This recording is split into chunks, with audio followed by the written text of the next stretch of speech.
Buying करी, 5वीं बार आया बाइंग करी, फिर धीरे धीरे इधर आएगा, लोग बाइंग करते रहेंगे करते रहेंगे करते रहेंगे। अब देखिएगा यहाँ पे लोगों ने बाइंग करी, यहाँ पे लोगों ने बाइंग करी, यहाँ पे लोगों ने बाइंग करी, तो यहाँ से लेकर के यहाँ तक का एरिया जो है इसके अंदर सबसे ज़्यादा कौन एक्टिव है? रिटेलर एक्टिव है, राइट। ये रिटेलर लोग एक्टिव है यहाँ पे, और ये रिटेलर लोगों को पुश कौन कर रहा है? बड़े प्लेयर्स की, चलो भैया ऊपर ही चल रहे हैं सारे बैठे रहो, ठीक है। तो रिटेलर लोग यहाँ पे बार बार बाइंग बाइंग बाइंग करना शुरू कर देंगे, और BTC क्या करेगा, यहाँ पे जब इनफ लिक्विडिटी होगी तो वो इसके नीचे आकर के निकल जाएगा। वो क्या करेगा? लिक्विडिटी ग्रैब करने का ट्राई करेगा। कई बार ऐसा भी हो सकता है कि वो लिक्विडिटी स्वीप करे और वापस ऊपर भाग जाए, है ना, ऐसा भी कर सकता है। यही चीज़ आपको रेजिस्टेंस पे भी देखने को मिल सकती है। एक ट्रेंड लाइन पे जब इस प्रकार से चल रहा होगा ना, तो इसको अगर वो ब्रेक करेगा तो कोशिश करेगा कि इन लोगों को बाहर करने की, लेकिन कई ऐसी कंडीशन होंगी जब ये यहाँ पे ब्रेकआउट देगा, फिर रुकेगा, साइडवेज होगा और फिर वो नीचे की तरफ गिर जाएगा। आज जो बिटकॉइन में सेलिंग आ रही है इसके बारे में हमने कल चर्चा करी थी कि BTC अगर यहाँ पे इस प्रकार से जाता है और बड़ा रेंज है, इसको ब्रेक करेगा, साइडवेज रहेगा और फिर नीचे गिर जाएगा, कुछ इस प्रकार का डिस्कशन था और वही हो रहा है यहाँ पे, है ना, एग्जैक्ट वही चल रहा है। अब लिक्विडिटी के अंदर एक इम्पोर्टेंट टॉपिक आ जाता है जिसको हम क्या बोलते हैं? Liquidity zone. क्या बोलते हैं दोस्त? लिक्विडिटी जोन बोलते हैं, ठीक है। बिटकॉइन में अगर आप ट्रेड करते हैं तो लिक्विडिटी जोन आपको पता होना चाहिए, ठीक है। अगर मान लीजिए कि मार्केट आपका ऊपर जा रहा है और फिर वो वहाँ से नीचे गिरने लगा, तो वो कहाँ तक गिरेगा, कहाँ तक का आपका फर्स्ट टारगेट होना चाहिए, सेकंड टारगेट कहाँ होना चाहिए, ये सारी चीज़ें मैं डिसाइड करता हूँ किससे? लिक्विडिटी जोन से। अब लिक्विडिटी जोन जो होता है उसको कैसे मार्क किया जाता है? देखो, अगर मान लो उस रेंज के अंदर अगर आपको कोई ऐसी ट्रैप कैंडल दिखाई देती है, हैमर टाइप, या ये क्या बोलते हैं इसको, पिन बार टाइप का कोई कैंडल दिखता है, इसके बगल में भी कोई एक और पिन बार या ऐसा कोई हैमर टाइप का कैंडल है, तो इसका लो और इसका लो, इन दोनों पॉइंट का जो है लो मिला करके ऐसे एक लाइन खींच दो इस प्रकार से, या एक रेंज बना दो, तो ये क्या होगा? एक इम्पोर्टेंट लिक्विडिटी जोन होगा। इसके लो का और इसके लो के बीच में जो गैप है इसको अपन क्या बोलते हैं? LG, liquidity zone. Liquidity zone जो होता है उसको लेने के लिए या उसको फिल करने के लिए मार्केट नीचे आता है। ये जो गैप है दोनों के बीच में, इस गैप को फिल करने का मार्केट ट्राई करता है। एग्जाम्पल के लिए मैं लाइव मार्केट में आपको दिखाऊं अगर, तो देखो तुम्हारा मार्केट यहाँ से लेकर के यहाँ तक गया। अब इम्पोर्टेंट लिक्विडिटी जोन मार्क करता हूँ। अगर ये सेलिंग स्टार्ट किया ना तो नीचे कौन कौन से लिक्विडिटी जोन बन रहे हैं, ठीक है। यहाँ पे देखिएगा, एक देखो ये ट्रैप कैंडल है, इसके जस्ट बगल में एक ट्रैप कैंडल है ना, तो यहाँ पे एक इम्पोर्टेंट लिक्विडिटी जोन है। इन दोनों को आगे खींचोगे ना तो देखो ये कैंडल दिख रही है, बड़ी कैंडल से लिक्विडिटी जोन इसने साफ कर दिया। दूसरा लिक्विडिटी जोन इसके नीचे देखने का ट्राई करते हैं दोस्त। यहाँ देखो एक ट्रैप कैंडल है, इसके बगल में एक और कैंडल है, इन दोनों को मिला करके ऐसे सीधा खींच दो इस प्रकार से। हालांकि ये टच हो रहा है मेरा, सीधा खींचोगे तो टच नहीं होगा ये इस प्रकार से। ये देखो अभी भी ये लिक्विडिटी जोन जैसे मैं बनाने का ट्राई करता हूँ। आपको क्या करना है? सिंपली ये ट्रैप कैंडल और इसके नीचे इन दोनों के लो को पकड़ना है और मिला देना है। किस प्रकार से? इस प्रकार से। ये इसको मैंने पकड़ा और ये नीचे वाले को पकड़ा और ऐसे सीधा खींच दिया आगे तक। तो मार्केट क्या करेगा दोस्त? मार्केट पूरा ट्राई करेगा। देखो पहली बात तो ये लिक्विडिटी जोन है, क्योंकि यहाँ पे लिक्विडिटी है, लोगों को बाइंग का भरोसा है, तो ये लोगों को बाइंग में इनवाइट कर रहा है। थोड़ा सा ऊपर जा करके फिर से अगर नीचे गिरता है तो ये लिक्विडिटी जोन ले लेगा अच्छे खासे तरीके से, क्योंकि ज़्यादातर लोग जो इधर अगर बाइंग करेंगे उनके स्टॉप लॉस कहाँ होंगे? इसी के नीचे होंगे ना, इन दोनों कैंडल के आसपास। क्योंकि जब भी तुम ट्रेड करते हो, जस्ट लिक्विडिटी जोन फाइंड करने का बेस्ट तरीका क्या होता है? सपोज करो तुम अगर यहाँ पे बाइंग करोगे तो तुम्हारा एसएल कहाँ होगा? इसी के नीचे का, या फिर अगर तुमने यहाँ बाइंग करी है तो इन दोनों कैंडल के नीचे का स्टॉप लॉस रखोगे, ठीक है। अब यहाँ पे तुम चाहो तो इस पर्टिकुलर ये वाली कैंडल को भी लिक्विडिटी जोन में डाल सकते हो। ये वाली कैंडल को अगर लिक्विडिटी जोन में डालोगे तो ये इस किस प्रकार से बनेगा देखिएगा। ये बनेगा तुम्हारा इस प्रकार से। अगर हम ये वाली कैंडल और ये वाली कैंडल को लेते हैं तो फिर पीछे वाली कैंडल को लेने की ज़रूरत नहीं है, तो इसको अपन साइड कर देते हैं। ये इस प्रकार से एक इम्पॉर्टेंट लिक्विडिटी जोन हो गया, क्योंकि देखो यहाँ पे एक बाइंग की कैंडल बनी है, इस जगह पे, फिर अगली एक कैंडल यहाँ पे थी, इन दोनों के बीच में जो गैप है मार्केट उसको फिल करने का ट्राई करेगा, नीचे आने का कोशिश करेगा, ध्यान रखिएगा इस चीज़ का ना। और नीचे की तरफ और आता हूँ मैं, यहाँ पे मुझे कुछ इंपॉर्टेंट दिख रहा है कि यहाँ पे ये जो स्ट्रक्चर है नहीं तो पूरी सेम जैसी है, तो इसको मैं छोड़ देता हूँ यहाँ पे, ऐसा कोई खास लिक्विडिटी जोन नज़र नहीं आ रहा मुझे। और अगर नीचे की तरफ आता है ना तो एक इम्पॉर्टेंट लिक्विडिटी जोन है यहाँ पे, देखो ये एक स्विंग हो गया और अगला स्विंग ये हो गया, तो ये इस प्रकार से और ये इस प्रकार से, इन दोनों के मैं क्या मिला देता हूँ, ये क्या बोलते हैं इसको, लिक्विडिटी जोन जो है ना इसके, इनको मिला करके इस प्रकार से ड्रॉ कर देता हूँ। एक मिनट रुकिएगा,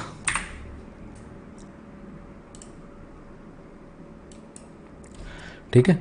अब मैं नीचे क्या करूँगा, ये हाई पार्ट पकड़ा और ये नीचे वाला पकड़ा, इन दोनों को मिलाया मैंने, देखो गौर से देखो मैंने क्या किया, ये नीचे वाले स्विंग को पकड़ा और ये वाले स्विंग को पकड़ा, दोनों को पकड़ लिया। अब इनको आगे बढ़ा देता हूँ कि अगर मार्केट नीचे गिरेगा तो ये मेरे को हेल्प करेंगे कि मार्केट में इधर लिक्विडिटी जोन है। अब देखिएगा, गौर से देखिएगा कि अगर BTC ये वाला लिक्विडिटी जोन ब्रेक करता है तो इसको एक सपोर्ट मिलेगा कहाँ पे, इस ट्रेंड लाइन पे, और अगर ये ट्रेंड लाइन ब्रेक हो जाता है तो यहाँ तक आएगा, ये कहाँ तक, नीचे की तरफ लेवल क्या है हमारा दोस्त, नीचे की तरफ हमारा लेवल है 81,000 के आसपास, 81,000 के आसपास जो है BTC आने का कोशिश कर सकता है, पूरा कोशिश रहेगा इसका नीचे की तरफ आने का, ठीक है। तो BTC जो है सपोर्ट नहीं कर सकते सर, ऐसे सपोज करके चलो कि आप अगर उस लेवल पे बाइंग करोगे तो स्टॉप लॉस कैसे लगाओ, मुझे एक बात बताओ दोस्त, अगर आप यहाँ पे इस बड़ी कैंडल को देख करके बाइंग करोगे तो स्टॉप लॉस कहाँ लगाओगे, ये देखो कहाँ लगाओगे, इस कैंडल के नीचे का, और इस कैंडल के नीचे कहाँ तक लगा सकते हो, पीछे देखोगे ना कि पीछे इसके जस्ट नीचे कोई कैंडल है क्या, ये वाली, तो ये इस प्रकार से ये दो कैंडल जो होंगी ना, इनके बीच का जो गैप होगा इसमें बहुत लिक्विडिटी होगी, क्या होगी, इसके बीच में बहुत सारी क्या होगी, लिक्विडिटी होगी, है ना। इस क्लास को अच्छे से रिवाइज कर लेना, ठीक है। ये देखो इस कैंडल का लो है, इसके नीचे होगा, इस कैंडल के लो के नीचे अगर थोड़ा सा रखोगे 10-20 पॉइंट तो कहाँ तक रखोगे, वो पिछला वाला रेफरेंस लोगे ना, तो ये तुम्हारा बहुत इंपॉर्टेंट क्या हो गया, लिक्विडिटी जोन। इसमें देखना भर भर के लिक्विडिटी है यहाँ पे ना, इसमें बहुत सारी लिक्विडिटी है, क्यों, क्योंकि एक बड़ी मारूबोजू टाइप की कैंडल बनी है, लोग इससे इन्फ्लुएंस होंगे कि बहुत ज़्यादा गिर चुका है, सपोर्ट पे आ चुका है, अब तो बाइंग आएगी।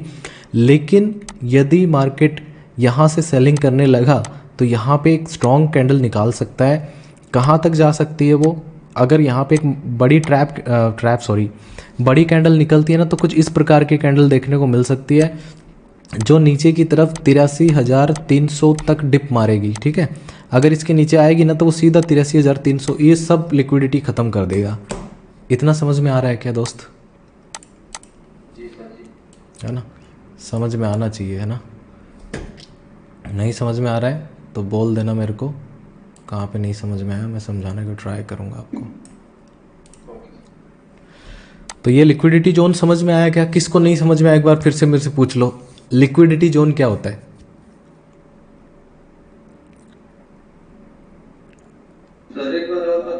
चलो एक बार फिर से बता देता हूँ, देखिए लाइव मार्केट में बता रहा हूँ तुम्हें ना, लाइव मार्केट में कोई नहीं बताता इस तरीके से, तुम्हें सब बताएंगे रिकॉर्डेड कोर्सेज में। देखो यहाँ पे ये मार्केट ने इस जगह पे सपोर्ट लिया, क्यों लिया, क्योंकि पहले यहाँ से बाइंग आई थी, ये देखो आई थी ना दोस्त, और यहाँ से बाइंग कितनी, कोई छोटी मोटी बाइंग थोड़ी ना आई थी, यहाँ से बाइंग आई है बहुत बड़ी, मतलब 4-5 हज़ार पॉइंट की बाइंग, 83,500 से 87-88 के आसपास कहाँ पहुँच गया ये, तो लगभग 4,000 पॉइंट 4-4,500 पॉइंट की बाइंग है।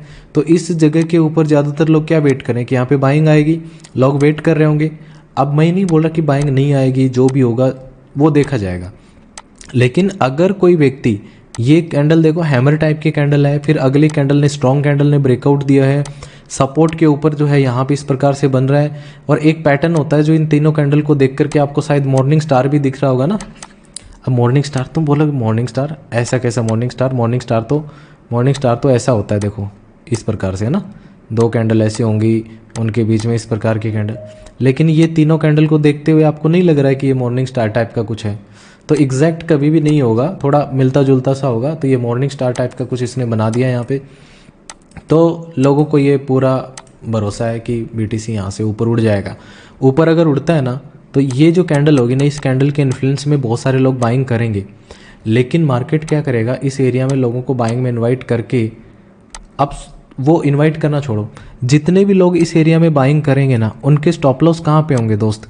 ये वाले जो कैंडल है इसके नीचे होंगे। और इसके एग्जैक्ट पॉइंट पे तो लगाएगा नहीं, कोई 10 पॉइंट 20 पॉइंट नीचे लगाएगा। और नीचे लगाएगा तो क्या देखेगा, इसके जस्ट पीछे कोई कैंडल देखेगा कि नहीं देखेगा? आप मेरा छोड़ो, आप खुद से पूछ करके देखो कि आप इसी प्रकार से तो स्टॉप लॉस प्लेस करते हो कि इस कैंडल के नीचे लगा रहा हूँ, अच्छा ये कैंडल है यहाँ पे, तो इन दोनों कैंडल के आसपास लगा दोगे, इस कैंडल के आसपास लगाओगे, इन दोनों कैंडल के बीच में रख दोगे, या फिर हो सकता है इस रेंज के नीचे रख दोगे यहाँ पे, इस जगह पे, कि ये अगर एसएल लेने आए तो यहीं से ही वापस चला जाए, मेरा ना खाए। जस्ट इमेजिन ये सेम माइंडसेट कितने रिटेलर्स लेकर के बैठे हैं ना, राइट? बहुत सारे रिटेलर्स सेम माइंडसेट से ट्रेड करते हैं। मतलब इस एरिया में क्या है, बहुत ज़्यादा लिक्विडिटी। और इसको मैंने लिक्विडिटी जोन क्यों बोला, क्योंकि ये पर्टिकुलर एक ऐसा एरिया हो गया जहाँ पे बहुत सारे लोगों के एक छोटे एरिया के अंदर स्टॉप लॉसेस होंगे। अगर लिक्विडिटी जोन बहुत बड़ा बन रहा है तो उसको छोड़ दो, छोटा सा होगा तो मार्केट क्या करेगा, टारगेट बाई टारगेट निकलता जाएगा। आपका फर्स्ट टारगेट, जैसे मैं कहता हूँ कि अपना फर्स्ट टारगेट रहेगा, सेकंड टारगेट ये रहेगा, तो मैं कैसे डिसाइड करता हूँ? I decide on the basis of liquidity zone. Liquidity zone जो है इसके बेसिस पे हम डिसाइड करेंगे कि मेरा फर्स्ट टारगेट क्या होगा। इस बात से कितने लोग असहमत हैं? कोई ऐसा है कि जो बोले ना मास्टर ऐसा थोड़ी ना होता है? बताओ, कोई है? ऐसा ही होता है ना, ऐसा ही होता है और ऐसा ही होता रहेगा और ऐसा ही होता आया है। क्या नहीं होगा पता है? तुम हैमर पे बाय कर लो, 10 पॉइंट मिले, 20 पॉइंट मिले, तुम खुश हो गए, पता चला अगली कैंडल तुम्हारा एसएल लेकर के चलेगी। अब ये कहानी तुम्हारी आंखों से देख लेना थोड़ी देर में क्या होने वाला है। इस हैमर कैंडल को सपोर्ट पे बना दिया, अगली कैंडल बड़ी बाइंग की निकल गई, मॉर्निंग स्टार टाइप का कुछ पैटर्न बना दिया। इम्पैक्ट कैंडल का नाम सुना है ना? वो अब नहीं तो 15-20 मिनट बाद में, आधा घंटे बाद में, 1 घंटे बाद में देखने को मिल जाएगी। इम्पैक्ट कैंडल की जरूरत नहीं है, एक छोटी सी कैंडल 200 पॉइंट की गिरेगी तो यहाँ पे लिक्विडिटी है वो खत्म हो जाएगी। ये खत्म हो जाएगी ना। अब जैसे सपोज करो एक बिल्ली है जो डेली 5 चूहे खाती है, अभी तक उसने एक ही चूहा खाया है, तो उसको कितने चूहे और खाने पड़ेंगे? 4 चूहे और खाने पड़ेंगे ना। तो ये 4 चूहे खाने के लिए वो किधर जाएगी? जिधर उसको एक चूहा मिला है, जिधर उसको एक चूहा मिला, एक चूहा किधर मिलेगा? इधर मिलेगा। तो बाकी चूहे की फैमिली इधर ही मिल जाएगी ना, वो सबको खत्म कर देगी इधर आकर के। मजा आ रहा है?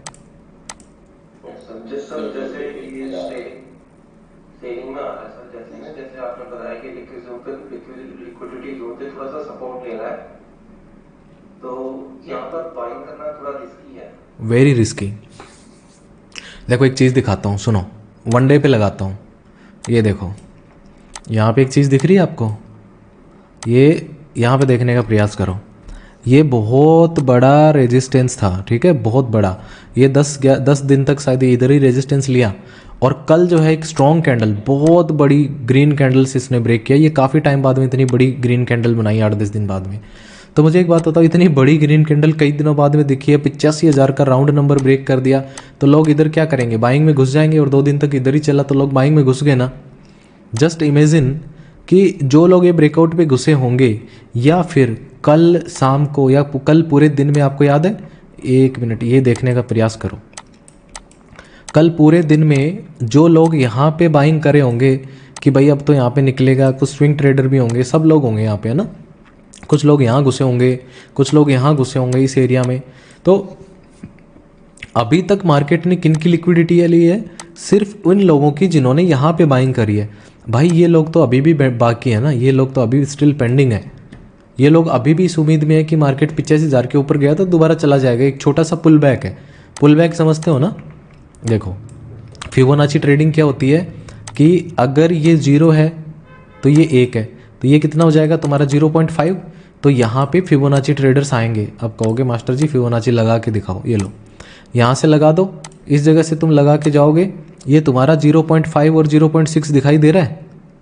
देख रहे हो? मार्केट एग्जैक्ट गोल्डन रेशियो जिसको आप बोलते हो ना, गोल्डन जोन तुम्हारी, उसके अंदर सपोर्ट ले रहा है एग्जैक्ट, ठीक है। कल भी यहाँ पे बाइंग आई थी, मार्केट फिर से वहीं पे बाइंग करवा रहा है, लोगों को इनवाइट कर रहा है कि बाइंग में जाऊंगा, बाइंग में जाऊंगा, लोग इसमें बाइंग करने के ट्राई करेंगे। ये मैं नहीं बोल रहा हूँ, ये आपका फिबोनाची बोल रहा है कि बाइंग कर लो, बाइंग